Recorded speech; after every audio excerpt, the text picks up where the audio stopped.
ለራስሽ አባት ሱሪ ስጠኝ። ሴትዮ የሴት ልብስ የለኝም። ደግሞ በ10 ብር የምን ልብስ ነው ያለው? ባቦይ ስጠኝ። ልጄ ላይ ልብሱ አለቀ። ጓደኞቹ ፊት ተሳቀቀብኝ። እኔ ደግሞ ለሆዱም ከብዶኛል። ራሴ ሹራብን ብትሆን ወይኔ ስታሳዝን።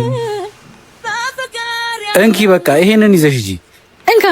አይ ይቅርብኝ። አቦይ ይስጥልኝ። አቦይ ይባርኩ። አቦይ ይስጥልኝ። አሜን በላት። መከራ አባዬ ጥልጌቴ አበባይ የምድር ላይ ጸጋጭንቄ ልብስ ተገዛለት። ፈላው ልብስ ተገዛለት። ልብስ ለበሰ። ከአሜሪካ ተባለ። የምድር ላይ ጸጋጭንቄ አንተ ኮነ ወርቅ ነው።